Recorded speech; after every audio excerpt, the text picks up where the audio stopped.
সেই মেয়ে যার জন্মের সময় কোনো শাঁখ বাজেনি, জন্ম থেকেই যে জ্যোতিষীর ছকে বন্দী, যার লগ্ন রাশি রাহু কেতুর দিশা খোঁজা হয়েছে না তার নিজের জন্য নয়, তার পিতার জন্য, তার ভাইয়ের জন্য, তার স্বামীর জন্য, তার পুত্রের জন্য। কিন্তু যার গর্ভ থেকে আমার জন্ম সেই মায়ের কথা বলেনি কেউ। আমি সেই মেয়েটি যে জন্ম থেকে বিবাহের জন্য বলি প্রদত্ত, যার বাইরের চেহারা, চোখ নাক মুখ ত্বক চুল রং নিয়ে দর কষাকষি, কালো না ফর্সা, সাদা না টিকালো, লম্বা না বেটে, খুঁতখুঁতে না টানা টানা, যার মাথার বাইরেটা নিয়ে সকলের ভাবনা, মাথার ভেতরটা নিয়ে কারো কোনো মাথা ব্যথা নেই। আমি সেই মেয়েটি যে ছোটবেলা থেকে শুনেছে জোরে জোরে কথা বলতে নেই, ছুটতে নেই, চেঁচাতে নেই, হাসতে নেই, এমনকি কাঁদলেও তা লুকিয়ে লুকিয়ে। আমি সেই মেয়েটি যাকে বলতে নেই খিদে পেয়েছে, ঘুম পেয়েছে, ইচ্ছে করছে না, ক্লান্ত লাগছে, আর পারছি না, আর পারছি না। আমি সেই মেয়েটি খেলার জন্য যার হাতে তুলে দেওয়া হয়েছে পুতুল, পুতুলের আদল পাবার জন্য, পুতুলের সংসার বানাবার জন্য। আমি সেই মেয়েটি যে গত কোনো শতাব্দীতে 5 বছর বয়সে মারা দিয়েছে গঙ্গা যাত্রীর গলায়, কুলীন ব্রাহ্মণের 365তম স্ত্রীর অন্যতমা হয়ে স্বামীর গর্ভে হয়েছি গর্বিণী। একাদশীর দিন অবুঝ দশমী বালিকার তৃষ্ণায় আটক ঘরের মাটি লেহন করতে করতে প্রাণ ত্যাগ করেছি।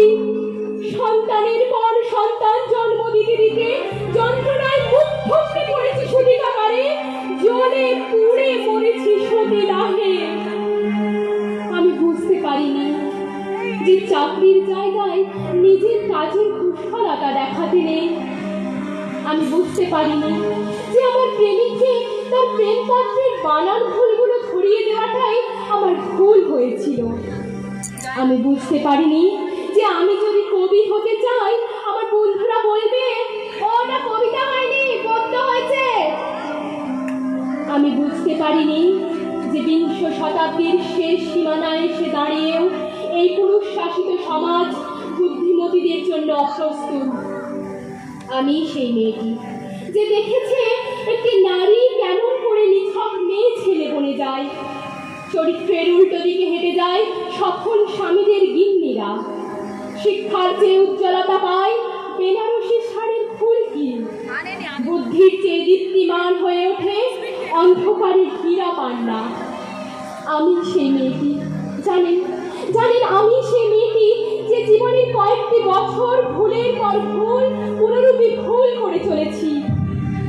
অন্ধকারের দিনে ফিরতে পারি না বলেই কি আমি অপমানের জ্বলন্ত কয়লার উপর দিয়ে হেঁটে যেতে চাই, যেতে চাই দুঃখের দিকে। আমি প্রণাম জানাই সেই প্রথম আগুনকে যার নাম বর্ণ পরিচয়, সেই অগ্নিশুদ্ধ পরম্পরাকে, সেই সব পুরুষ রমণীকে যারা 19 শতাব্দীর অন্ধকারের হাতলে জ্ঞানের আলো জ্বালিয়ে এক জন্মে আমাকে জন্ম জন্মান্তরের দরজা খুলে দিয়েছে। আমি আজ প্রেমের জন্য ফেলে যাচ্ছি আরাম, শোকার্জিত সাকান্যের জন্য ফেলে যাচ্ছি কৃতদাসের চর্বচস্য, জেগে থাকার জন্য ফেলে যাচ্ছি ভাত ঘুম, যন্ত্রণার জন্য ফেলে যাচ্ছি সুখ, জ্ঞানের জন্য ফেলে যাচ্ছি অন্ধতা, আনন্দের জন্য ফেলে যাচ্ছি সাফল্য, অমৃতের জন্য ঐশ্বর্য। আমার হাতে জ্বলছে দিশারীদের শিক্ষার মহান আগুন। আমি সেই মেয়েটি।